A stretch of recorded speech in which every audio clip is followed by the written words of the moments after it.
Hello बच्चों, good morning.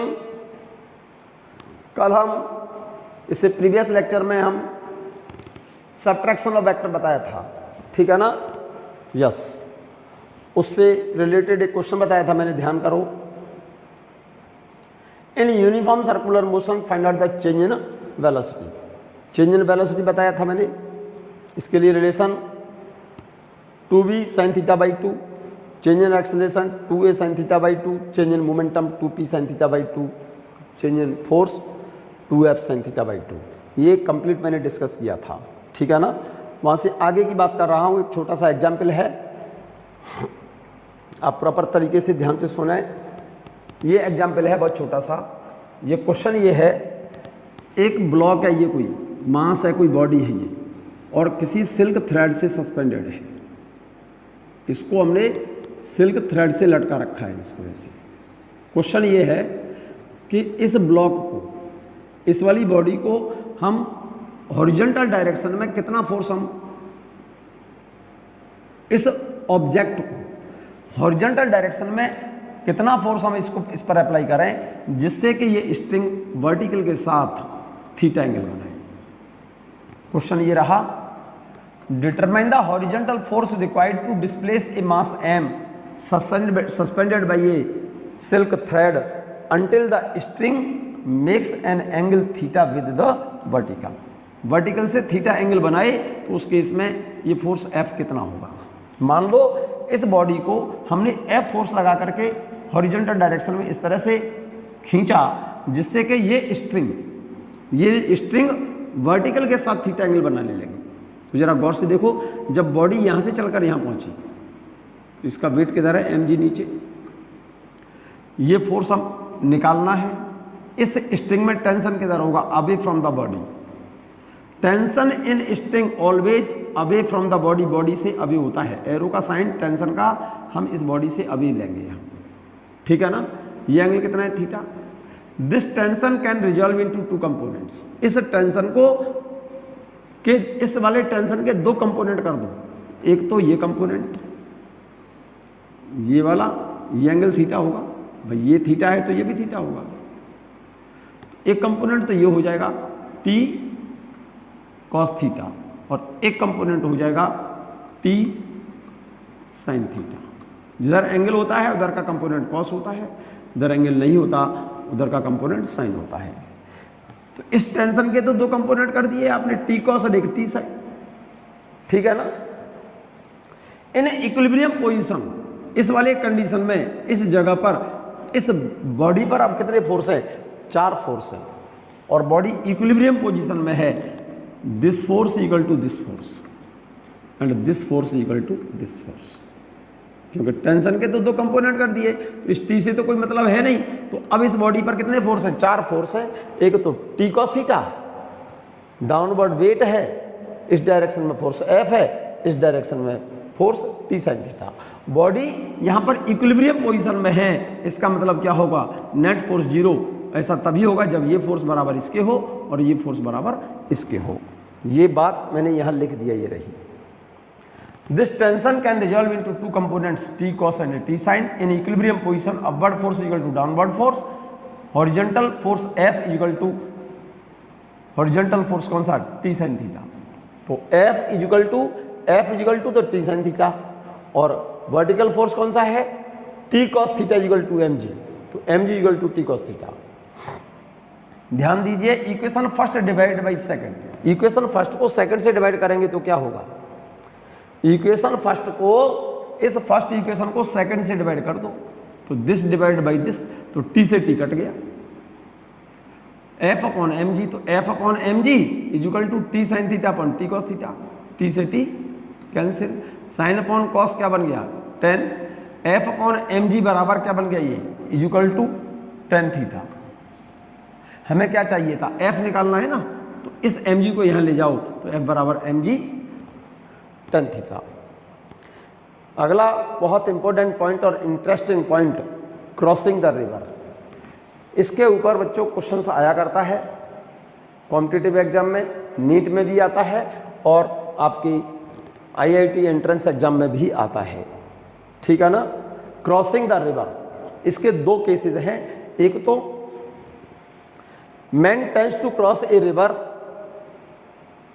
Along a shortest path, एक तो शॉर्टेस्ट पाथ को फॉलो करते हुए तब रिवर को क्रॉस करे, और एक man tends to when a man tends to cross a river in a shortest time, cross करने में एक बार तो शॉर्टेस्ट पाथ को फॉलो करे, शॉर्टेस्ट पाथ को फॉलो करते हुए जब रिवर क्रॉस करे, और एक बार रिवर क्रॉस करते समय उसको शॉर्टेस्ट टाइम का मतलब क्रॉस करने में समय सबसे कम लगे। ये दो केसेस हैं क्रॉसिंग ऑफ रिवर के। तो पहले मैं अब शॉर्टेस्ट पाथ की बात कर रहा हूँ, आप नोट करें इसे पेन से कॉपी पर, मेरे साथ साथ नोट करिए आप इसको। Crossing the river, first case note करिए। When man tends to cross a river along a shortest path, लिखो आप इस बात को। When man tends to cross a river along a shortest path, shortest path का मतलब जब क्रॉस करे तो कम से कम डिस्टेंस उसे ट्रेवल करनी पड़ेगी, शॉर्टेस्ट पाथ, ठीक है ना। नोट कर लो इस बात को। लेट, मान लीजिए आप यहां पर लिख लो, ये रिवर के दो किनारे हैं, एक तो ये वाला रिवर बैंक और एक रिवर बैंक ये, और बीच में यहाँ पर क्या फ्लो हो रहा है, ये लिक्विड फ्लो हो रहा है, पानी फ्लो हो रहा है रिवर के अंदर। रिवर में क्या फ्लो हो रहा है, ये वाटर चल रहा है, पानी चल रहा है रिवर में, और क्या चलेगा, वाटर ही चलेगा, ठीक है ना। रिवर में जो पानी चल रहा है उसके चलने की स्पीड मैंने v2 मानी है, और v1 है मैन की speed. Let v1 velocity of man और v2 वेलोसिटी ऑफ रिवर, और l क्या चीज़ है बेटा, इस रिवर की चौड़ाई, विड्थ है ये वाली, इस किनारे से उस किनारे तक की शॉर्टेस्ट डिस्टेंस है ये l, ये वाली डिस्टेंस। इस रिवर बैंक से शॉर्टेस्ट पाथ को फॉलो करते हुए उसको क्या करना है, रिवर के एक किनारे से दूसरे किनारे पर पहुंचना है। शर्त यह है कि उसको कम से कम मिनिमम डिस्टेंस चलनी पड़े, शॉर्टेस्ट पाथ तो यही होगा, ये एल। तो अब एक बात सोचो, इतनी मतलब शॉर्टेस्ट पाथ का मतलब डिस्टेंस उसको एल केवल डिस्टेंस ट्रेवल करनी पड़े, तो वही तो शॉर्टेस्ट पाथ होगा भाई। इस किनारे से इस किनारे पर जाना है, तो व्यक्ति यहां से चले और यहां पर पहुंचे, exact just river front river bank पर पहुंचे, ठीक है ना। एक इस वाले किनारे से जस्ट सामने वाले किनारे पर पहुंचे, डायरेक्ट ऐसे पहुंचे, ऐसे डायरेक्ट ऐसे पहुंचे, वो यहां से चले और यहां पहुंच जाए। तो सोचो, अगर स्टिल वाटर में चल रहा है, इसमें पानी फ्लो नहीं हो रहा, और उस केस में ये यहां से चले तो डायरेक्ट यहां पहुंच जाए।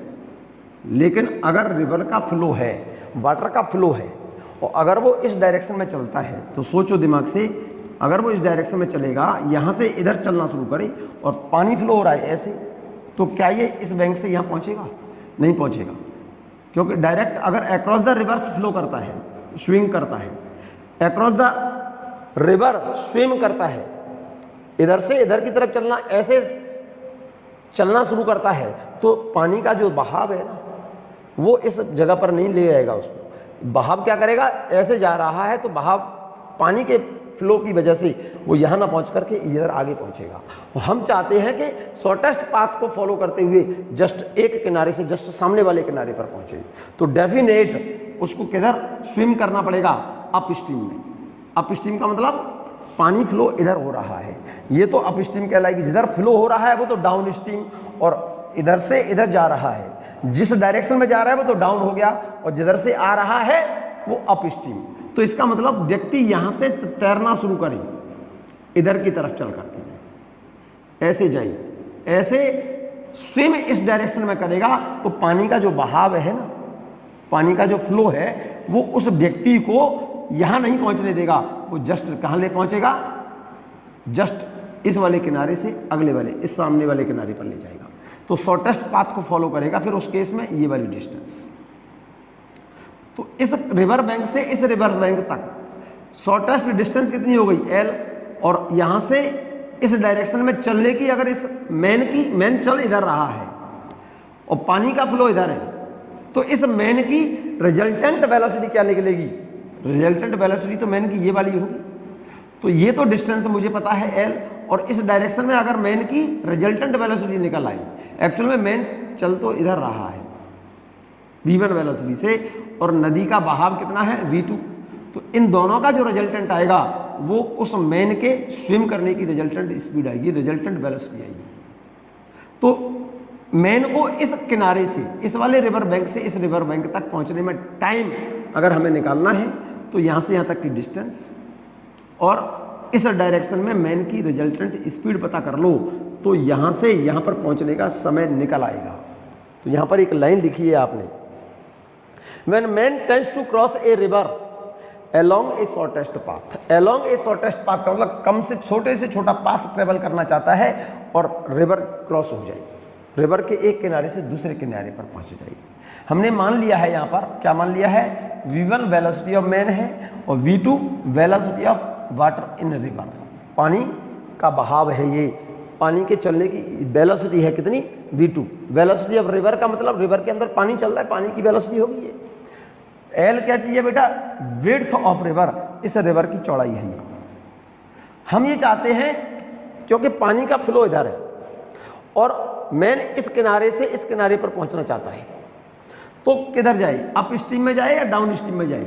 अगर अक्रॉस द रिवर जाएगा तो डाउन नीचे पहुंच जाएगा, और अप स्ट्रीम में इधर की तरफ फ्लो करना शुरू करे, स्विम करना शुरू करे, तो पानी का बहाव कहाँ ले जाएगा उसे? पॉइंट चल तो रहा है ए से सी की तरफ और पहुंचेगा सी पर नहीं पहुंचेगा, पानी का बहाव कहाँ ले पहुंचेगा उसे? बी पर पहुंचेगा।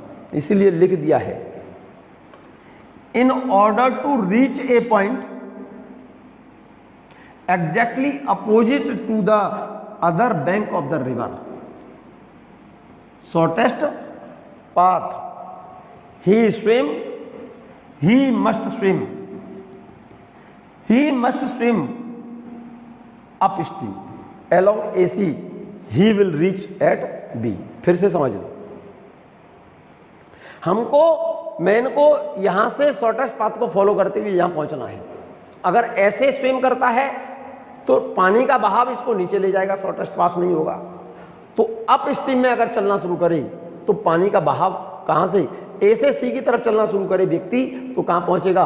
पानी के बहाव के कारण बी पर पहुंचेगा। इसलिए लिख दिया है, in order to reach a point exactly opposite to the other bank of the river follow shortest path, he must swim up stream. Up stream का मतलब अप स्ट्रीम की तरफ स्विम करना शुरू करे, ठीक है ना? अलोंग एसी की तरफ चलना, ए से सी की तरफ चलना शुरू करे तो पहुंचेगा कहां पर? वो पॉइंट बी पर, ठीक है ना? He will reach at B. Clear? तो देखिएगा कितने एंगल पर चले वो? In triangle A B C, ये एंगल कितना है? थीटा। जरा गौर से देखो, in triangle A B C, ये एंगल कितना है? थीटा। तो यहां से साइन थीटा कितना हो जाएगा? जो वैल्यू नोन है उनके टर्म में ले रहा हूं। मैन की वेलोसिटी मुझे पता है और रिवर की वेलोसिटी मुझे मालूम है और इस रिवर की विड्थ पता है, ठीक है ना? तो जो वैल्यू नोन है उनके टर्म में ये एंगल निकालना चाहता हूं।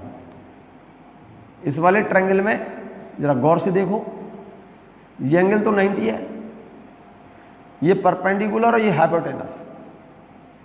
तो परपेंडिकुलर और हाइपोटेनस के टर्म में निकाल रहा हूं। तो परपेंडिकुलर बाई हाइपोटेनस क्या होता है?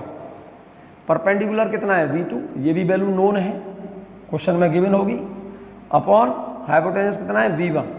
तो साइन थीटा कितने एंगल पर स्विम करे in up stream? Theta equal to sine inverse, इतने एंगल पर अप स्ट्रीम की तरफ चले, then he must reach at point B just opposite to river bank. Clear है? मैन के चलने की स्पीड ये वाली है, रिवर की स्पीड ये रही, तो मैन की रिजल्टेंट वेलोसिटी कितनी निकलेगी? वेलोसिटी v निकालनी है ये वाली। तो इस ट्रायंगल में गौर से देखो, ये वैल्यू गिवन है, ये वैल्यू गिवन है और मैन की रिजल्टेंट वेलोसिटी निकालनी है। So resultant velocity of man v इसके स्क्वायर में से इसका स्क्वायर घटा दो, ये निकल आएगा। तो resultant velocity of man root v1 square minus v2 square. तो इस व्यक्ति को ए से बी तक पहुंचने में टाइम कितना लगेगा? टाइम इज इक्वल टू क्या होता है? Displacement upon velocity. वेलोसिटी और स्पीड एक ही बात है। डिस्प्लेसमेंट यहां से यहां तक का कितना है बेटे?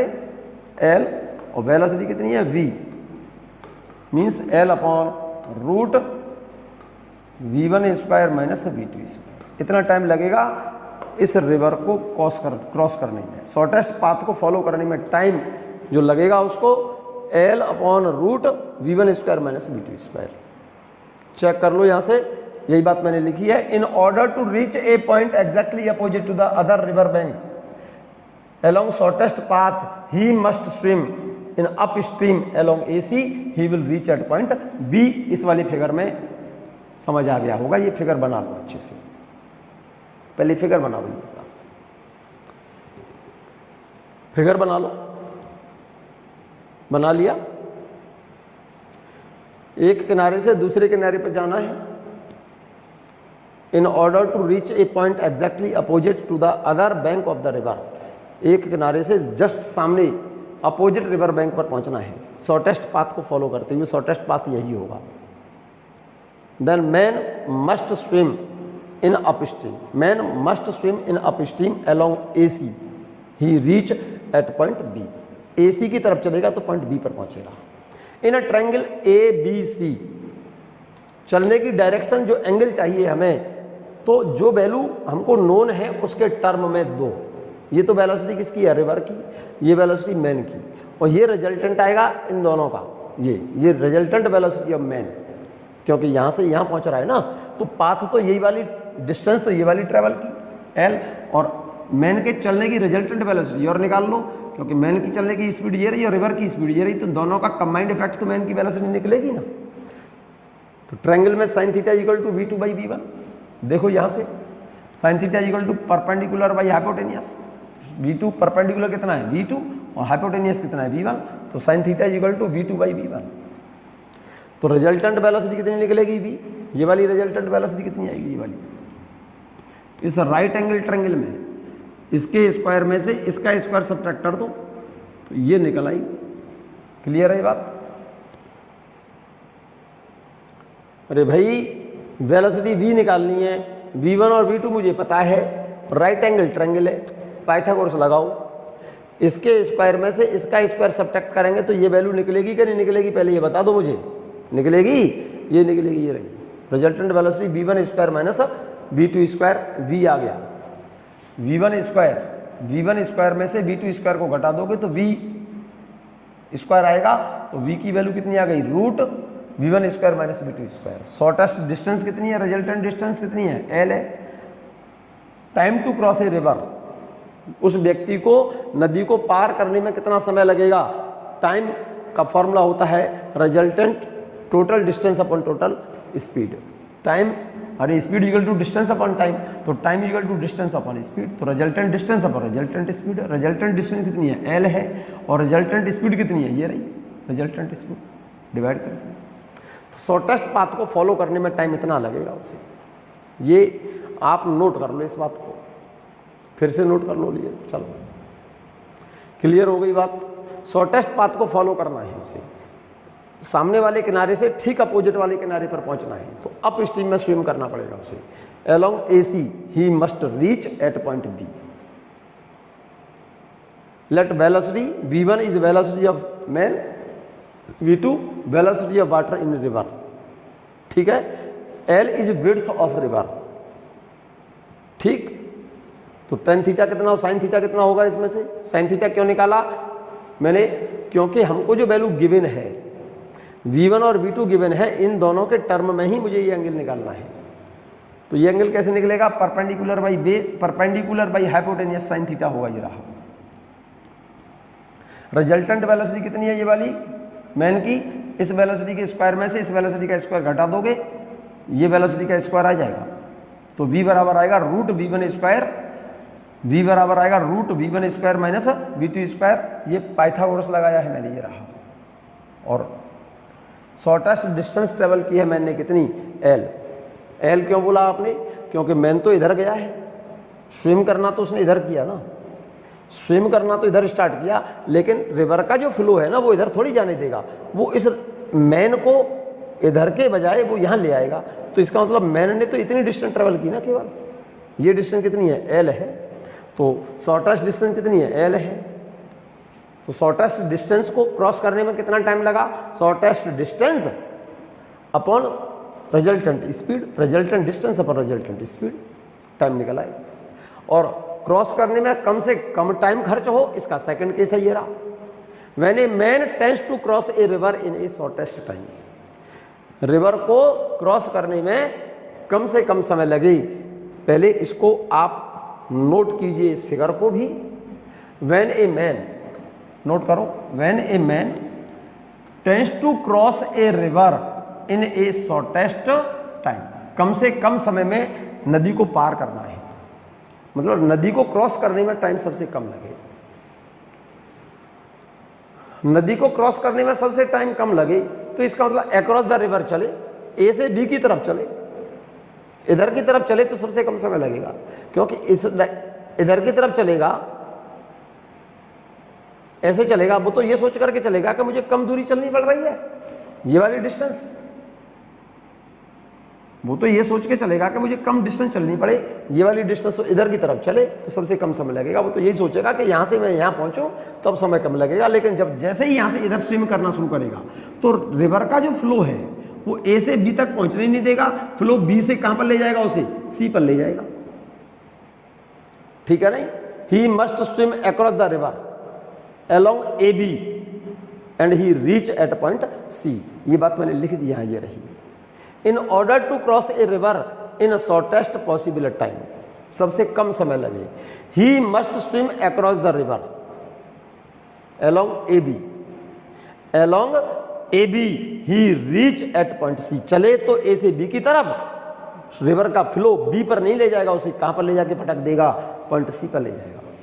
तो जरा इसमें गौर से देखिएगा, इसमें वैल्यू क्या क्या गिवन है, this is the velocity of v1 is the velocity of man, ये तो मैन की वेलोसिटी है, ये रिवर की वेलोसिटी है, इसकी विड्थ रिवर की कितनी है, l, और मान लो चला व्यक्ति किधर, a से b की तरफ, और रिवर का फ्लो जो था वो b से कहां पर ले पहुंचा, c पर।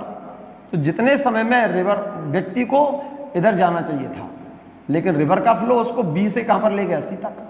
तो इस डायरेक्शन में ट्रेवल डिस्टेंस मान लो x है और ये डिस्टेंस l है, तो इसकी रिजल्टेंट डिस्टेंस एक्चुअल में चलेगा वो इधर और पहुंचेगा इधर, नहीं पहुंचेगा, यहाँ नहीं पहुंचेगा, क्योंकि रिवर का जो फ्लो है इधर, तो वो इस व्यक्ति को ऐसे नहीं जाने देगा, पॉइंट कहाँ पर पहुंचेगा, वो सी पर। तो इसका मतलब व्यक्ति कौन से पाथ को ट्रेवल करता हुआ जाएगा, इस वाले पाथ को, रिजल्टेंट पाथ उसका ये लिख लेगा। तो ये तो निकलेगी उसकी रिजल्टेंट डिस्टेंस और इसी डायरेक्शन में निकलेगी उसकी रिजल्टेंट वेलोसिटी। तो रिजल्टेंट डिस्टेंस और रिजल्टेंट वेलोसिटी पता चल जाए तो यहाँ से यहाँ तक पहुँचने में जो टाइम खर्च होगा उसका वो सबसे कम लगेगा। वो टाइम कैसे निकालेंगे, तो ये तो डिस्टेंस निकालनी पड़ेगी आपको s, और ये वेलोसिटी निकालनी पड़ेगी। तो वेलोसिटी जो निकाल सकता हूँ, पहले कितने एंगल पर पहुँचा हो, अक्रॉस द रिवर जब स्विंग किया तो किधर, डाउन स्ट्रीम में पहुँचा, कितने एंगल पर। इस एंगल को निकालने के लिए जो वैल्यू नोन है उसके टर्म में निकालो। तो V2 और V1 नोन है, तो मेरे ख्याल से इस एंगल को निकालने के लिए परपेंडिकुलर बाई बेस कर लो। तो मेरे ख्याल से परपेंडिकुलर बाई बेस क्या होता है, tan थीटा होता है। tan थीटा बराबर V2 बाई V1 आएगा। ये डिस्टेंस निकालनी है मुझे, ये तो डिस्टेंस कितनी है, L है, और ये डिस्टेंस कितनी है, S, X। तो S कितना आ जाएगा, S बराबर आएगा √L² प्लस x²। मुझे टाइम निकालना है ना यहाँ से यहाँ तक का, और ये रिजल्टेंट वेलोसिटी निकालो, क्योंकि मुझे कौन कौन सी वैल्यू गिवन है, V1 और V2 गिवन है, V निकालना है। तो रिजल्टेंट वेलोसिटी कितनी आएगी, √V1² प्लस V2²। तो टाइम कितना खर्च हुआ है इसका, resultant distance upon resultant velocity, resultant distance upon resultant velocity, S upon V। S तो ये रहा, V ये रहा, कितना है √L² प्लस x, कौन सी डिस्टेंस है ये, यहाँ से यहाँ तक की है ये x, अपॉन V की वैल्यू ये रही √V1² प्लस V2²। नोट कर लो इसे, यही बात मैंने लिखी है, देखो चेक कर लो यहाँ पर। When a man tends to cross a river in a shortest time, सबसे कम समय में उसे रिवर को क्रॉस करना है। He must swim across the river, he must swim across the river along A B and he reaches the point C. कहां पर पहुंच जाएगा? ए से बी की तरफ चलेगा तो, लेकिन रिवर के फ्लो के कारण वो पहुंच कहां जाएगा? सी पर। तो इस वाले पाथ पर चलने में उसको टाइम जो लगेगा वो सबसे कम लगेगा। तो यहां तक का टाइम निकालने के लिए ये वाली तो डिस्टेंस चाहिए रिजल्टेंट, और इसी डायरेक्शन में मैन की वेलोसिटी चाहिए। तो ये वेलोसिटी गिवन है और रिवर की वेलोसिटी गिवन है, तो मैन की रिजल्टेंट वेलोसिटी निकल आएगी। यहां से यहां तक की विड्थ कितनी है रिवर की? एल। मान लो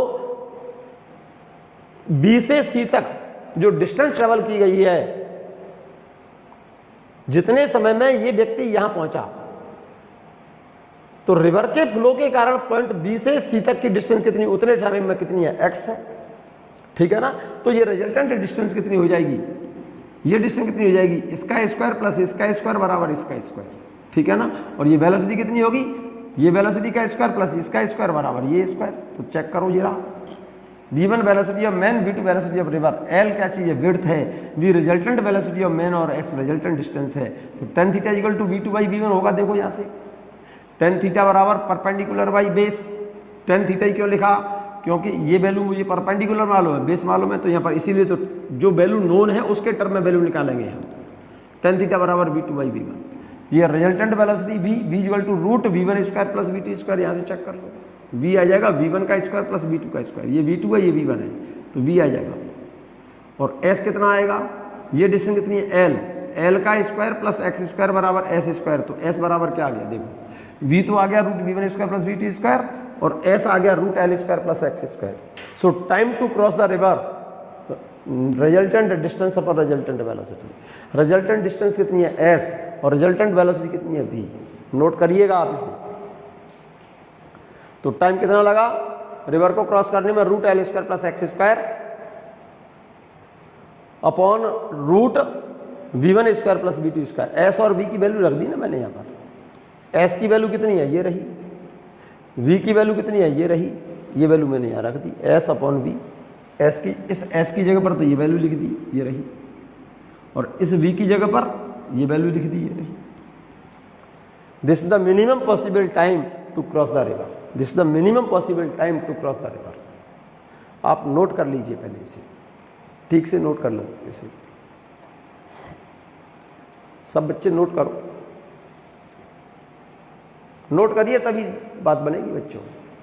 और इसको एक दो बार आप घर पर जा कर के, ठीक है ना, इसको रिवाइज करें। घर पर ही है, घर पर जा कर के क्या होता है, सब बच्चे इसको नोट कर लें अपना, और एक दो बार रिवाइज कर लें। फिर इसे नोट्स बनाएंगे। तो मैं ये चैलेंज के साथ कह रहा हूं आपसे, फिजिक्स की कोई सी भी बुक उठाए, कोई सा भी एग्जाम दें, मैं चैलेंज के साथ कह रहा हूं, एबव 90% मार्क्स आप स्कोर कर सकते हैं, चाहे पेपर कोई भी बनाइए। ये मैं दावे के साथ कह रहा हूं। यस, आप जितना मैं पढ़ा रहा हूं आपको उतना कंप्लीट नोट करें और उसे रिवाइज करें, तो डेफिनेटली आप स्कोर कर पाएंगे एग्जाम में 90% से ज़्यादा, डेफिनेटली। यस, शर्त यही है कि आप इसको कंप्लीट नोट करें फिर रिवाइज करें। कोई सा भी बोर्ड हो, कोई सा भी एग्जाम हो, स्कोरिंग आपकी अबव 90% होगी चैलेंज के साथ। मैं बात कर रहा हूं बच्चों position vector and displacement vector. Position vector and displacement vector. यहां पर देखिएगा, R1 is the position vector of point P। ये जो डिस्टेंस R1 है ये पॉइंट P है। देखो आप चाहो तो मैं यहां पर अलग से बनाई दे रहा हूं इसे। ये तो x एक्सिस है, ये y एक्सिस है, और यहां पर कोई पॉइंट P है, P। इस P के कोऑर्डिनेट मैंने मान लिए हैं x1, y1 और z1 मान जाओ, और इस P का पोजीशन वेक्टर ये R1 है। R1 is the position vector of point P from O। ओ से पॉइंट P का R1 पोजीशन वेक्टर है और इस पॉइंट P के कोऑर्डिनेट हैं x1 y1 R1। R1 is the position vector of point P from origin. तो R1 position vector है P का O से, तो R1 पॉइंट P के कोऑर्डिनेट x1 y1 z1। तो पोजीशन वेक्टर R1 बराबर क्या हो गया, x1i plus y1j plus z1k। ठीक है, ये पॉइंट Q है और इसका पोजीशन वेक्टर O से R2 है। Coordinate of Q is x2 y2 and z2। So R2 is the position vector of point Q from O. Its coordinate is x2 y2 z2.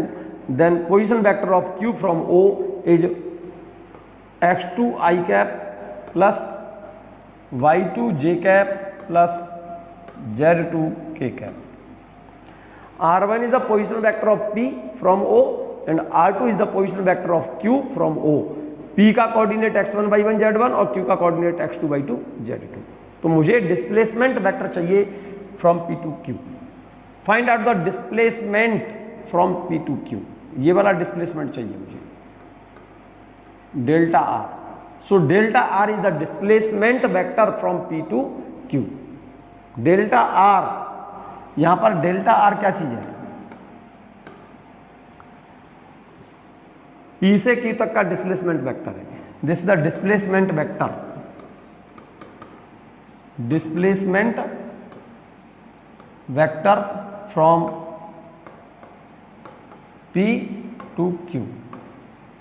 तो delta R क्या है, देखो जरा गौर से देखिएगा, जरा दिमाग को खोल करके यहां पर ध्यान से देखो, यहां पर ध्यान से देखिएगा। देखो एक वेक्टर तो R1 और ये वेक्टर कौन सा है, डेल्टा R। इस वेक्टर में, इस वेक्टर को अगर हम ऐड कर दें तो ये वेक्टर निकल आएगा, नहीं निकलेगा, निकलेगा। R1 प्लस डेल्टा R मतलब R1 plus delta R is equal to क्या आएगा, R2। मुझे निकालना क्या है, डेल्टा R निकालना है। तो डेल्टा R बराबर क्या होगा, डेल्टा R बराबर आएगा R2, इस R1 को उधर ले जाओ, माइनस R1। और R2 की वैल्यू मुझे पता है ये रही, और R1 की वैल्यू मालूम है ये रही। R2 माइनस R1 कर दो, इसमें से इसे माइनस करो, करो माइनस, इसमें से इसे माइनस करोगे तो कैसे करोगे, देखो दिस माइनस दिस, तो x2 और ये x1 i कॉमन ले लो, तो ये वैल्यू कितनी आ गई, यहाँ से x2 minus x1 i cap plus इसमें से j कॉमन ले लो, y2 minus y1 j cap, इसमें से k कॉमन ले लो plus z2 minus z1 z2 minus z1 k cap. ये बात नहीं समझ आई है तो इस फिगर में देखो, R1 क्या है, यहाँ पर R1 जो देख रहे हैं, R1 पोजीशन वेक्टर है P का, कहाँ से, ओरिजिन से। R2 पोजीशन वेक्टर है Q का, R2 कहाँ से, O से। तो P से Q तक का डिस्प्लेसमेंट वेक्टर क्या हो गया, डेल्टा R। तो इस ट्रायंगल में ये वेक्टर प्लस ये वेक्टर बराबर ये वेक्टर होगा, R1 प्लस डेल्टा R बराबर R2। R1 plus delta R बराबर R2। पहले ये बताओ ये समझ में आई है कि नहीं, आ गई। तो हमें डेल्टा R डिस्प्लेसमेंट वेक्टर निकालना है। डेल्टा R बराबर क्या होगा, R2 का पोजीशन वेक्टर और ये Q का पोजीशन वेक्टर में से P के coordinate x1 y1 z1, Q के कोऑर्डिनेट x2 y2 z2। तो R1 की वैल्यू क्या हो जाएगी, R1 बराबर हो जाएगा, इसका कोऑर्डिनेट, अगर इसके कोऑर्डिनेट आप x1 y1 और z1 मान रहे हो आप p के, तो r1 बराबर होगा x1 i cap plus y1 j cap plus z1 k cap. अब इस q के कोऑर्डिनेट मान लो x2 y2 और z2 है, तो पोजीशन वेक्टर r2 क्या हो गया, r2 बराबर x2 i कैप, रटना नहीं है, x2 i कैप, क्योंकि x डायरेक्शन में यूनिट वेक्टर i होता है, y2 j cap plus z2 k cap. Note करना पड़ेगा आपको, नोट करेंगे तभी समझ आएगा बेटे आपको। पोजीशन वेक्टर r1 मालूम है, r2 मालूम है, मुझे डिस्प्लेसमेंट वेक्टर डेल्टा r निकालना है। तो r2 में से r1 को सब्ट्रैक्ट कर दो, r2 में से r1 को सब्ट्रैक्ट करो तो दिस माइनस दिस, तो क्या आएगा, दिस माइनस दिस क्या आएगा, ये वैल्यू आएगी डेल्टा r बराबर x2 minus x1 i cap plus ये माइनस ये y2 minus y1 j cap plus y2 minus y1 j cap plus this minus this z2 minus z1 k cap, z2 minus z1 k cap. ये आ गया आपका displacement vector. ये बात मैंने यहाँ show कर दी है, चेक कर लो। r1 पोजीशन वेक्टर है पॉइंट P का, कहाँ से, from origin. r2 position vector of point Q from origin. ये r1 P1 का पोजीशन वेक्टर है, r2 Q का पोजीशन वेक्टर है, कहाँ से, O से। तो P से Q तक का डिस्प्लेसमेंट वेक्टर क्या हो गया, डेल्टा r। तो r1 प्लस डेल्टा r बराबर होगा r2। ये बात मैंने लिख दी है। x1 y1 z1, x1 y1 z1 तो P का कोऑर्डिनेट है, x1 y1 z1 coordinate point P का है, और Q का कोऑर्डिनेट x2 y2 z2। तो पोजीशन वेक्टर r1 क्या हुआ, r1 क्या हुआ, x1 i cap plus y1 j cap plus z1 k cap, क्योंकि कोऑर्डिनेट P का कितना है, x1 y1 z1। Position vector r2 क्या हुआ, क्योंकि Q का कोऑर्डिनेट कितने हैं, x2 y2 z2, तो Q का पोजीशन वेक्टर r2 बराबर क्या हो गया, x2 i cap plus y2 j cap plus z2 k cap. Then the displacement from P to Q delta r, P से Q तक डेल्टा r बराबर होगा r2 माइनस r1, और r2 में से r1 को सब्ट्रैक्ट करेंगे बच्चों, ये रहा r2 और ये रहा r1, इसमें से इसे सब्ट्रैक्ट कर दो, i कॉमन ले लो, x2 minus x1 i cap plus इसमें से इसे सब्ट्रैक्ट करोगे तो y2 minus y1 j cap common आ गया, इसमें से इसे सब्ट्रैक्ट करेंगे तो y2 minus y1 k cap. This is the displacement vector from P to Q। Clear है? मैं बात कर रहा हूं multiplication of a vector by a scalar, multiplication of a vector by a scalar. Simple सी बात है बच्चों, multiplication of a vector by a scalar. Vector को मल्टीप्लाई करना है आपको, मल्टीप्लाई करना है किसको, वेक्टर को, किसके साथ, स्केलर के साथ। वेक्टर मल्टीप्लिकेशन करना है स्केलर से, स्केलर इनटू वेक्टर बराबर होता है हमेशा वेक्टर, ये बात याद रखना। Scalar into vector, scalar into vector या vector into scalar, always vector. मान लो K कोई स्केलर क्वांटिटी है K, और P कोई वेक्टर क्वांटिटी है, और इस स्केलर क्वांटिटी का मल्टीप्लाई मैं वेक्टर क्वांटिटी से कर रहा हूं। स्केलर क्वांटिटी का मल्टीप्लाई करना है किससे, वेक्टर से। तो जो रिजल्टेंट इन दोनों के मल्टीप्लिकेशन से आएगा, स्केलर को वेक्टर से मल्टीप्लाई करने से जो रिजल्टेंट आएगा वो वेक्टर होगा। जैसे मैंने मान लिया है K is scalar quantity, K कोई स्केलर क्वांटिटी है और P क्या है, वेक्टर क्वांटिटी है। अगर इस स्केलर को इस वेक्टर से मल्टीप्लाई करें तो इन दोनों के मल्टीप्लिकेशन से जो क्वांटिटी आ रही है वो मान लो R है। स्केलर को मल्टीप्लाई किया मैंने वेक्टर से, मल्टीप्लाई किया है, और जो वैल्यू आ रही है रिजल्टेंट R है। तो जो रिजल्टेंट वैल्यू आ रही है ये वेक्टर होगा।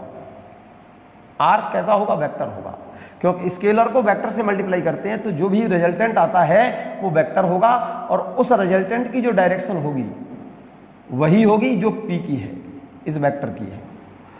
और अगर के की कोई यूनिट नहीं है तो आर की यूनिट वही होगी जो पी की है, और अगर के की कोई यूनिट है तो आर की यूनिट के की यूनिट और पी की यूनिट के मल्टीप्लिकेशन से प्राप्त करते हैं। ये बात हमने लिख दी है यहाँ पर। आपने मान लिया है कि स्केलर क्वांटिटी है, पी वेक्टर क्वांटिटी है, और जब किसी स्केलर को हम किसी वेक्टर से मल्टीप्लाई करते हैं तो जो क्वांटिटी मिलती है हमको वो वेक्टर होगी, और इस वेक्टर क्वांटिटी की डायरेक्शन वही होगी जो इस वेक्टर की है। इसीलिए लिखा है then the R is a vector quantity and the direction of R is same as that of P. R की डायरेक्शन वही है जो पी की है। इफ के इज ए यूनिटलेस क्वांटिटी, अगर के की कोई यूनिट नहीं है तो आर की यूनिट वही होगी जो पी की है। Then the unit of R is same as that of P. और अगर के की कोई यूनिट है तो आर की यूनिट, के की यूनिट और पी की यूनिट के मल्टीप्लिकेशन से प्राप्त करते हैं। If K have unit then the unit of R will be find out by multiplying the unit of K and R, K and P. For example as, जैसे एक relation है momentum, momentum is equal to होता है mass into velocity. मास कैसी quantity है? Scalar. Velocity कैसी है? Vector. और इन दोनों के मल्टीप्लिकेशन से जो क्वांटिटी मिल रही है मोमेंटम, तो ये कैसी होगी? स्केलर का वेक्टर से मल्टीप्लाई करते हैं तो वेक्टर मिलेगा, और पी की डायरेक्शन वही होगी जो वी की है। पी की यूनिट, एन की यूनिट और वी की यूनिट से के मल्टीप्लिकेशन से प्राप्त करेंगे हम। तो पी की यूनिट वही होगी जो वी की है, पी की डायरेक्शन वही होगी जो वी की है। पी की यूनिट एन की यूनिट और वी की यूनिट के मल्टीप्लिकेशन से मिलेगी। मास की यूनिट क्या है? किलोग्राम। वेलोसिटी की यूनिट क्या है? Metre per second. तो पी की यूनिट क्या हो गई? Kilogram metre per second. Here direction of P is same as that of V. Clear है? दूसरा एग्जांपल, जैसे force equal to mass into acceleration. Mass कैसा है? स्केलर। एक्सेलरेशन कैसी क्वांटिटी है? वेक्टर। स्केलर को वेक्टर से मल्टीप्लाई करते हैं तो वेक्टर मिलता है, और इस वेक्टर की डायरेक्शन वही होगी जो इस वेक्टर की है। तो एफ की डायरेक्शन वही है जो ए की है। एफ की यूनिट, मास की यूनिट और एक्सेलरेशन ए की यूनिट के मल्टीप्लिकेशन से मिलेगी। इसकी यूनिट क्या होती है? किलोग्राम। इसकी यूनिट होती है मीटर पर सेकंड स्क्वायर। तो इसलिए फोर्स की यूनिट हो गई kilogram metre per second square. F यहाँ पर फोर्स है, ए यहाँ पर एक्सेलरेशन है, एम यहाँ पर मास है। ये direction of force and acceleration are same. ये बात क्लियर हो गई होगी आपको। इस चैप्टर का वेक्टर एनालिसिस का इंपॉर्टेंट नहीं, मोस्ट इंपॉर्टेंट पार्ट है ये स्केलर प्रोडक्ट और डॉट प्रोडक्ट। स्केलर प्रोडक्ट और dot product of two vectors. Scalar product और dot product of two vectors. ध्यान से सुनिएगा, सिंपल सा पॉइंट है, ध्यान से सुनिएगा, बहुत विशेष ध्यान से सुनिएगा, काम की चीज है बच्चों। आपने लिखा है स्केलर प्रोडक्ट ऑफ, और स्केलर प्रोडक्ट को हम और क्या बोलते हैं? डॉट प्रोडक्ट भी बोलते हैं, of two vectors. Two vectors का मतलब दो वेक्टरों का मल्टीप्लाई करें तो मल्टीप्लिकेशन से जो क्वांटिटी आ रही है वो अगर स्केलर क्वांटिटी है तो उस प्रोडक्ट को बोलते हैं स्केलर प्रोडक्ट, और स्केलर प्रोडक्ट भी बोलते हैं, और इसी को बोलते हैं डॉट प्रोडक्ट। क्या बोलते हैं? स्केलर प्रोडक्ट को हम डॉट प्रोडक्ट भी कहते हैं। फॉर एग्जाम्पल, ध्यान से सुनिएगा मेरी बात को। यहाँ पर हमने एक वेक्टर ए लिया है, ये वाला, आप नोट करते जाइए बच्चों इस पॉइंट को। एक एक शब्द, एक एक लाइन, एक एक पॉइंट जैसे बोल रहा हूं उसी तरह से आप नोट करिए। इसको टॉपिक का क्वेश्चन गलत नहीं होगा किसी भी कीमत पर। सबसे सिंपल टॉपिक है ये वेक्टर का। अगर दो वेक्टर को मल्टीप्लाई करने से जो रिजल्टेंट क्वांटिटी आ रही है, अगर वो स्केलर क्वांटिटी है तो उस प्रोडक्ट को हम स्केलर प्रोडक्ट कहा जाता है या डॉट प्रोडक्ट कहा जाता है। मैं कहना ये चाहता हूं vector into vector is equal to scalar है।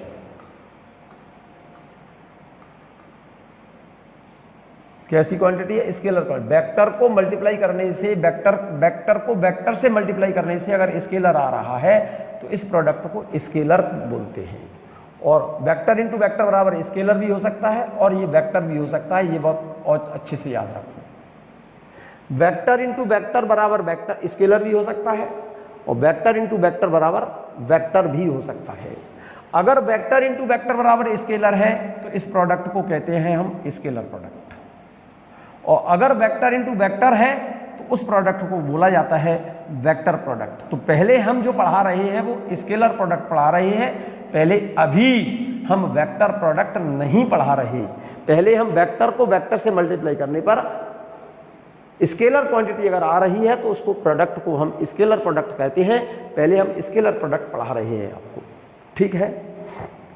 ध्यान से सुनिएगा। फॉर एग्जाम्पल, जैसे एक कोई वेक्टर है ए, ये वाला, और एक वेक्टर बी है। ए और बी के बीच का शॉर्टेस्ट एंगल थीटा है। शॉर्टेस्ट एंगल समझ लेना, ए और बी के बीच का शॉर्टेस्ट एंगल थीटा, ये शॉर्टेस्ट एंगल है और ये लॉन्गेस्ट एंगल है। मैं शॉर्टेस्ट एंगल की बात कर रहा हूं, थीटा है, ठीक है? और मुझे निकालना है वेक्टर ए और बी को मल्टीप्लाई करना है, और दोनों के मल्टीप्लिकेशन से जो क्वांटिटी आ रही है स्केलर आ रही है, तो दोनों के बीच में डॉट लगाते हैं। क्या लगाते हैं? डॉट लगाते हैं। इसको डॉट लगाएंगे, इसको ऐसे क्रॉस मत कर देना, इसके बीच में ऐसे क्रॉस मत लगा देना, ये गलत हो जाएगा। फिर से सुनिएगा, ए वेक्टर है और बी वेक्टर है, इन दोनों का मल्टीप्लिकेशन अगर ये क्वांटिटी स्केलर है तो इन दोनों के बीच में क्या लगाते हैं? डॉट लगाते हैं। इसीलिए इस प्रोडक्ट को हम डॉट प्रोडक्ट भी कहते हैं। वेक्टर ए को वेक्टर बी से मल्टीप्लाई करने पर जो क्वांटिटी आ रही है अगर वो स्केलर है तो उसके बीच में क्या लगाएंगे? डॉट लगाएंगे। दो वेक्टर का डॉट प्रोडक्ट उन दोनों वेक्टरों के मैग्नीट्यूड के मल्टीप्लिकेशन और उन दोनों वेक्टरों के बीच के शॉर्टेस्ट एंगल के कॉस के बराबर होता है। दो वेक्टर का डॉट प्रोडक्ट इन दोनों वेक्टर के मैग्नीट्यूड और उन दोनों वेक्टरों के बीच के एंगल का कॉस के प्रोडक्ट के बराबर होगा। फिर से समझो, वेक्टर ए और वेक्टर बी का डॉट प्रोडक्ट बराबर है पहले वेक्टर का मैग्नीट्यूड। पहला वेक्टर ये पहला लिखा है, पहले वेक्टर का मैग्नीट्यूड और दूसरे वेक्टर का, दूसरा वेक्टर ये रहा, ये वाला, इस वेक्टर का पहले वेक्टर की डायरेक्शन में कंपोनेंट, इतना हिस्सा क्या है? ये वाला कंपोनेंट है इस वेक्टर का, इस वेक्टर का ये वाला कंपोनेंट है, ये वाला किन्हीं दो वेक्टरों का डॉट प्रोडक्ट, पहले वेक्टर के मैग्नीट्यूड और दूसरे वेक्टर का पहले वेक्टर की डायरेक्शन में कंपोनेंट के मल्टीप्लिकेशन के बराबर होता है। फिर से समझो इस बात को, वेक्टर ए और वेक्टर बी का डॉट प्रोडक्ट, पहला वेक्टर ए दूसरा वेक्टर बी, दो वेक्टरों का डॉट प्रोडक्ट, पहले वेक्टर का तो मैग्नीट्यूड और दूसरे वेक्टर का, इस वेक्टर का पहले वेक्टर की डायरेक्शन में कंपोनेंट, ये वाला कंपोनेंट है बी कॉस थीटा पहले वेक्टर की डायरेक्शन में, इन दोनों के मल्टीप्लिकेशन के बराबर है। पहले वेक्टर का मैग्नीट्यूड लिया है और दूसरे वेक्टर का इस वेक्टर की डायरेक्शन में क्या लिया है? कंपोनेंट लिया है। सेम इसी तरह से जैसे ये वेक्टर ए, ध्यान देना, और ये वेक्टर बी, मुझे करना है बी डॉट ए, तो पहले वेक्टर कौन सा लिखा है बी, तो इस वेक्टर का तो प्रोडक्ट मैग्नीट्यूड, पहले वेक्टर का मैग्नीट्यूड और दूसरे वेक्टर का पहले वेक्टर की डायरेक्शन में कंपोनेंट। पहला वेक्टर तो बी है तो इसका तो मैग्नीट्यूड लिया मैंने और दूसरा वेक्टर ए है ये वाला, तो इस वेक्टर का पहले इस वेक्टर की डायरेक्शन में कंपोनेंट है ये वाला। इस ए का ये कंपोनेंट कितना हुआ, ए का इस एंगल ये रहा, इस ए का बी की डायरेक्शन में कंपोनेंट कितना है ए कॉस थीटा। तो पहले वेक्टर का मैग्नीट्यूड और दूसरे वेक्टर का पहले वेक्टर की डायरेक्शन में कंपोनेंट के मल्टीप्लिकेशन के बराबर होगा। चेक कर लो, यहां लिखा है ए डॉट बी बराबर magnitude of first vector, magnitude of first vector multiplication component of second vector along first vector. पहले वेक्टर का तो मैग्नीट्यूड है ये रहा, मैग्नीट्यूड ऑफ ए ये रहा, component of B along A, B का कंपोनेंट है ए की तरफ, ये वाला कंपोनेंट है, बी का कंपोनेंट है वेक्टर ए की डायरेक्शन में ये वाला, ये बी का कंपोनेंट है ये ए की डायरेक्शन में ये वाला कंपोनेंट है। बहुत होशियारी से आंखें खोलकर देखो, पहले वेक्टर का तो मैग्नीट्यूड है ये रहा और दूसरे वेक्टर का पहले वेक्टर की डायरेक्शन में ये कंपोनेंट है, तो ये लिखा है component of second vector B तो है और किधर की तरफ है ए की तरफ, तो ये तो लिखा है दो वेक्टरों का डॉट प्रोडक्ट, पहले वेक्टर का तो मैग्नीट्यूड और दूसरे वेक्टर का पहले वेक्टर की डायरेक्शन में कंपोनेंट के मल्टीप्लिकेशन, मल्टीप्लिकेशन ही तो हो रहा है के बराबर होता है। तो ए डॉट बी बराबर क्या हो गया ए बी कॉस थीटा। इस फॉर्मूले को याद रखें। सिमिलरली बी डॉट ए बराबर बी ए कॉस थीटा, तो इसका तो मैग्नीट्यूड बी डॉट ए बराबर this the magnitude of B, इसका मैग्नीट्यूड, और ये क्या चीज है ये वाला नहीं, ए का बी की डायरेक्शन में component of A along B, ठीक है ना। बी डॉट ए इस वेक्टर का तो मैग्नीट्यूड है और इस वेक्टर का इस वेक्टर की डायरेक्शन में ये कंपोनेंट है। क्लियर है? देखिएगा ये लिखा है बी डॉट ए बराबर बी का तो मैग्नीट्यूड है और ए का बी की डायरेक्शन में क्या चीज है कंपोनेंट के बराबर होगा। तो बी डॉट ए बराबर बी ए कॉस थीटा। तो जरा गौर से देखिएगा, ए डॉट बी बराबर A B cos theta, A dot B बराबर ए बी कॉस थीटा और बी डॉट ए बराबर बी ए कॉस थीटा। तो ए डॉट बी बराबर B dot A dot B बराबर ए बी कॉस थीटा और B dot A बराबर B A cos theta.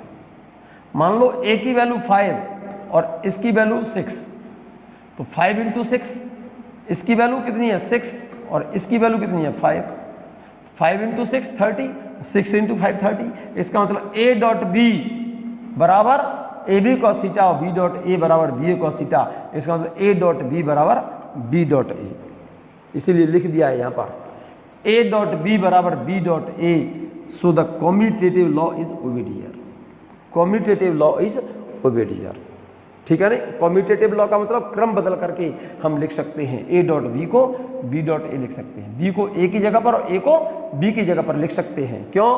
क्योंकि 5 into 6 करें या 6 इंटू 5, बात एक ही है, क्योंकि ये स्केलर है ये भी स्केलर है। क्लियर है? यस, ये बात मैंने लिख दी यहाँ पर। The scalar product of two vectors, the scalar product of two vectors is defined as a scalar quantity equal to the product of their magnitudes and the cosine of the angle between them। यही तो लिखा है, the scalar product of two vectors is a scalar quantity is defined as the magnitude of their magnitude and the cosine of the angle between them। दो वेक्टरों का scalar product उन दोनों वेक्टरों के magnitude और दोनों वेक्टरों के बीच के एंगल के कोसाइन के प्रोडक्ट के बराबर होता है। क्लियर है? Here theta is angle between shortest angle between A and B, theta is shortest angle between A and B, theta is shortest angle between A और बी के बीच का सबसे छोटे वाला एंगल है। ये छोटे वाला एंगल का मतलब है जैसे एक वेक्टर आपने ए लिया और एक वेक्टर बी लिया, तो शॉर्टेस्ट एंगल इसमें कौन सा होगा? ये वाला angle. So vector product of two vector, scalar product of two vectors, scalar product और dot product of two vectors is equal to the product of their magnitude and the cosine of the angle between two vectors. Scalar product और dot product of two vectors is equal to the product of their magnitude and cosine of the angle between two vectors. Shortest angle लेते हैं, cosine है ये पूरे scalar quantity है, ठीक है ना। फॉर एग्जाम्पल, जैसे एग्जाम्पल देखिए, पहला एग्जाम्पल देखो, फर्स्ट एग्जाम्पल देखो बच्चों, work is equal to force into displacement. Force कैसी क्वांटिटी? वेक्टर। डिस्प्लेसमेंट कैसी क्वांटिटी है? वेक्टर। और वर्क कैसी क्वांटिटी है? स्केलर। तो स्केलर है फोर्स वेक्टर, डिस्प्लेसमेंट वेक्टर, और ये स्केलर है, तो बीच में डॉट लगाना। अगर दो वेक्टरों के मल्टीप्लिकेशन से जो क्वांटिटी मिल रही है वो स्केलर है, तो बीच में क्या लगेगा मेरे बच्चे? डॉट लगेगा। तो एफ डॉट एस बराबर लिखेंगे एफ एस कॉस थीटा। अरे F dot S is equal to F S cos theta. जैसे ए डॉट बी बराबर ए बी कॉस थीटा, तो एफ डॉट एस बराबर F S cos theta. F force है, S displacement, और theta क्या चीज है? एफ फोर्स और डिस्प्लेसमेंट के बीच एंगल है। थीटा यहाँ पर एंगल है between F and S. Second example, power. Power equal to force into velocity होता है। Power equal to force into velocity कैसे होता है? मैंने समझा दिया पहले भी। Power equal to work upon time होता है बच्चों। Work upon time. वर्क क्या होता है? फोर्स इंटू डिस्प्लेसमेंट, अभी बताया था, अपॉन टाइम। फोर्स और डिस्प्लेसमेंट अपॉन टाइम क्या हो गया? वेलोसिटी। पावर हो गई। P is power. Power equal to force into velocity. Force vector quantity है, वेलोसिटी वेक्टर क्वांटिटी है, और पावर कैसी क्वांटिटी है? स्केलर। तो बीच में क्या लगेगा? डॉट लगेगा। और एफ डॉट बी बराबर F B cos theta. Here theta is angle between force and velocity. ठीक है, ठीक है। अगला एग्जाम्पल, थर्ड एग्जाम्पल, बहुत काम का एग्जाम्पल है बच्चों। ये एग्जाम्पल बहुत काम का है। करंट बराबर करंट डेंसिटी इनटू एरिया। ये आप 12th में पढ़ेंगे ये फॉर्मूला। करंट बराबर करंट डेंसिटी इनटू एरिया। एक फॉर्मूला आई बराबर क्यू बराबर आई टी, तो आई बराबर क्यू अपॉन टी पढ़ा था। Rate of flow of charge is called electric current.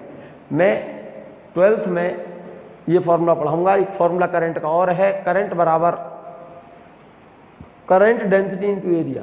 Current density को डिनोट करते हैं जेसी और एरिया को डिनोट करते हैं एसी।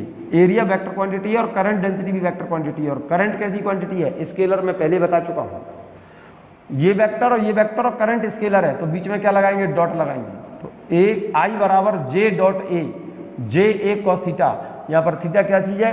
एंगल है करंट डेंसिटी और एरिया के बीच में। Fourth example, magnetic flux. ये 12th में पढ़ेंगे। इलेक्ट्रिक फ्लक्स ये भी 12th में पढ़ेंगे। मैग्नेटिक फ्लक्स फाई बराबर magnetic field into area. Magnetic field vector है, एरिया वेक्टर है, और मैग्नेटिक फ्लक्स स्केलर है, तो बीच में डॉट लगाएंगे। तो बी डॉट ए बराबर बी ए कॉस थीटा। यहाँ पर थीटा क्या चीज है? मैग्नेटिक फील्ड बी और एरिया के बीच का एंगल है। सिमिलरली इलेक्ट्रिक फ्लक्स फाई बराबर intensity of electric field into area. ये भी वेक्टर है, ये भी वेक्टर है, और ये स्केलर है, तो बीच में क्या लगाएंगे हम? डॉट। ई डॉट ए बराबर ई ए कॉस थीटा। यहाँ पर बी तो मैग्नेटिक फील्ड है बच्चों, ये तो, और ई इलेक्ट्रिक फील्ड है, और ए यहाँ पर एरिया है। क्लियर है ये बात? क्लियर है ये बात? जरा वापस आइए, बड़े काम की चीज़ लिखी हुई है बच्चों यहाँ पर। ये इंपॉर्टेंट पॉइंट लिखा हुआ है। बस एक 5 मिनट लेक्चर और सुने, और कंप्लीट जो मैं सुना रहा हूँ अब इसको साथ साथ नोट कर लें, तभी क्वेश्चंस निकलेंगे। ए डॉट बी बराबर क्या है? ए डॉट बी बराबर क्या है? A B cos theta. For perpendicular vector if two vectors are perpendicular to each other, अगर दो वेक्टरों के बीच का एंगल 90 है, एक वेक्टर ए और एक वेक्टर बी, दोनों के बीच का एंगल 90 है, ये एंगल 90 है, दोनों का डॉट प्रोडक्ट क्या होगा, ए डॉट बी बराबर A B cos theta, A B cos theta, cos theta कितना है, यहाँ पर थीटा कितना है 90, और कॉस में 90 डिग्री की वैल्यू कितनी होती है 0। इसका मतलब ये हो गया दो म्यूचुअली परपेंडिकुलर वेक्टर का डॉट प्रोडक्ट हमेशा क्या होता है 0 होता है। अगर दो वेक्टर एक दूसरे के परपेंडिकुलर हैं तो उन दोनों वेक्टरों का डॉट प्रोडक्ट क्या होगा 0 होगा। टू म्यूचुअली परपेंडिकुलर वेक्टर का डॉट प्रोडक्ट 0 होता है, ये इंपॉर्टेंट पॉइंट है, इसको नोट करो। If two vectors are mutually perpendicular it means dot product of this two vectors must be 0। अगर दो वेक्टर का डॉट प्रोडक्ट 0 है, इसका मतलब ये हो गया डेफिनेटली वे दोनों वेक्टर कैसे होंगे, परपेंडिकुलर होंगे एक दूसरे के। दो वेक्टर एक दूसरे के परपेंडिकुलर हैं तो दोनों का डॉट प्रोडक्ट क्या होगा 0 होगा। जरा गौर से देखो, आई जे के एक्स एक्सिस पर आई होता है यूनिट वेक्टर बच्चों, वाई एक्सिस पर जे होता है और जेड एक्सिस पर के होता है। आई जे और के का मैग्नीट्यूड कितना है 1। आई जे के यूनिट वेक्टर है, यूनिट वेक्टर का मैग्नीट्यूड 1 होता है बच्चों। एंगल बिटवीन आई एंड जे 90, तो आई डॉट जे बराबर 0, जे डॉट के बराबर 0, के डॉट आई बराबर 0। इसका मतलब आई जे और के, I dot J 0, J dot के 0, के डॉट, क्योंकि आई जे के म्यूचुअली परपेंडिकुलर है तो I dot J 0, J dot के 0, के डॉट आई 0। ठीक है ना, ये बात क्लियर होगी बात। If two vectors are parallel to each other, अगर दो वेक्टरों के बीच का एंगल 0 है तो क्या हो गया, तो उन दोनों वेक्टरों का डॉट प्रोडक्ट क्या होगा, ए डॉट बी बराबर A B cos theta, cos theta यहाँ पर 0 लिख दो, कॉस 0 की वैल्यू कितनी होती है 1, तो क्या बन गया इक्वल टू ए बी। इसका मतलब दो पैरेलल वेक्टर का डॉट प्रोडक्ट उन दोनों वेक्टरों के मैग्नीट्यूड के बराबर होता है। अरे कॉस 0 की वैल्यू 1 होती है, दो पैरेलल वेक्टर का डॉट प्रोडक्ट इन दोनों वेक्टरों के मैग्नीट्यूड के मल्टीप्लिकेशन के बराबर होगा। ठीक है ना, फॉर एग्जाम्पल जैसे आई डॉट आई बराबर 1 होगा क्योंकि आई के पैरेलल होगा, आई का मैग्नीट्यूड 1 और जे का आई, इस आई का भी मैग्नीट्यूड 1 और इस आई का भी मैग्नीट्यूड 1। और आपको बताया दो पैरेलल वेक्टर का डॉट प्रोडक्ट उन दोनों वेक्टरों के मैग्नीट्यूड के मल्टीप्लिकेशन के बराबर होगा, तो इसका मैग्नीट्यूड ए और इसका मैग्नीट्यूड ए बी, तो इन दोनों का डॉट प्रोडक्ट पैरेलल वेक्टर का क्या होगा, ए डॉट बी बराबर A B. It means vector A and B are parallel to each other. I dot I बराबर 1 होगा क्योंकि इसका भी मैग्नीट्यूड 1 और इसका भी 1। J dot J equal to 1, K dot के इक्वल टू 1, उसके मैग्नीट्यूड के प्रोडक्ट के बराबर होगा। एक छोटा सा बहुत इंपॉर्टेंट सा पॉइंट बच्चों जिस पर बहुत सारे क्वेश्चंस बेस्ड है, ठीक है ना। If vector A equal to A X I plus A Y J plus A Z K and vector B बराबर B X I plus B Y J plus B Z K, find out the value of A dot B. A dot B, तो vector A ये रहा, इसके साथ dot product करना बच्चों। तो vector ए तो ये लिख दिया और ये वेक्टर बी की जगह पर ये लिख दिया मैंने, ये बी। अब इसका मल्टीप्लिकेशन इससे करो, तो जरा देखो, पहले इसका मल्टीप्लाई करो इससे, फिर इसका करो इससे, फिर इसका करो इससे। इसका मल्टीप्लाई जब इससे करोगे तो आई डॉट आई तो 1 हो गया, ए एक्स बी एक्स और आई डॉट आई 1 हो गया। अब करो इसका मल्टीप्लाई इससे, आई डॉट जे 0 होता है तो इसका इससे करो या मत करो। आई डॉट के ये भी 0 होता है, खत्म बात। अब इसका करो इससे, जे डॉट आई 0 होगा, मत लिखो। अब इसका करो इससे, जे डॉट जे 1 होता है तो ए वाई बी वाई, ये रहा ए वाई बी वाई। इसका इससे 0 हो गया क्योंकि जे डॉट के 0 होता है, क्योंकि जे और के परपेंडिकुलर हो गए ना। अब करो इसका इससे करोगे 0, के डॉट आई 0 होता है, के डॉट जे 0 होता है, के डॉट के 1 होता है, तो A Z B Z, A Z B Z. जरा चेक कर लो ठीक से इसे। वेक्टर ए बराबर A X I plus A Y J plus A Z K, vector B बराबर B X I plus B Y J plus B Z K. तो हमको निकालना है A dot B, A dot B निकालना है तो इन दोनों के आई और इसका इसके प्रोडक्ट का मल्टीप्लाई कर दो, ए एक्स बी एक्स ये रहा। जे डॉट जे वन होता है ए वाई बी वाई ये रहा, के डॉट के वन होता है ए जेड बी जेड ये रहा। बाकी सब दिस डॉट दिस जीरो होता है, ये जीरो होता है, ये जीरो होता है और ये जीरो होता है। इसका इससे जीरो, इसका इससे जीरो और इसका इससे वन। तो मैंने कहा आई का आई से मल्टीप्लाई तो ए एक्स बी एक्स हो गया, आई डॉट आई वन होता है, जे डॉट जे वन होता है तो ए वाई बी वाई हो गया, के डॉट के वन होता है तो ए जेड बी जेड ये रहा। क्लियर होगी बात। फॉर एग्जाम्पल एक क्वेश्चन देखिएगा, क्वेश्चन देखिएगा।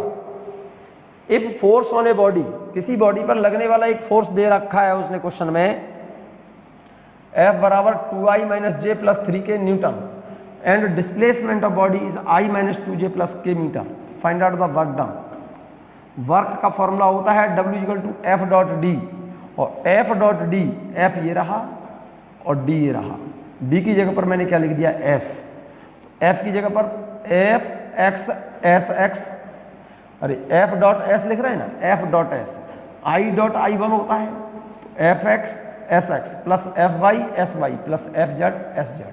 तो I डॉट I वन हो गया तो इसका I का प्रोडक्ट 2, इसके I का प्रोडक्ट 1, 2 इंटू 1, 2 इंटू 1 प्लस ये वाला F y S y, y ये रहा तो इसका प्रोडक्ट कितना है -1 और इसका प्रोडक्ट कितना है -2, तो ये -1 -2 ये रहा प्लस ये प्लस, इसका प्रोडक्ट 3 है और इसका प्रोडक्ट 1 है, 3 इंटू 1 मल्टीप्लाई करो, 2 इंटू 1 2, -1 इंटू 2 प्लस 2 और ये प्लस 3, कितना हो गया total work 7 joule. This is the required result. और अच्छे से ध्यान से देख लो इसे और चेक करो, क्वेश्चन निकल आएगा निश्चित रूप से। मैं नेक्स्ट लेक्चर में बच्चों बात करूंगा आपसे कि vector product of two vectors, vector product of two vectors और cross product of two vectors. इस वीडियो को आप नेक्स्ट लेक्चर में देखें। तब तक के लिए नमस्ते।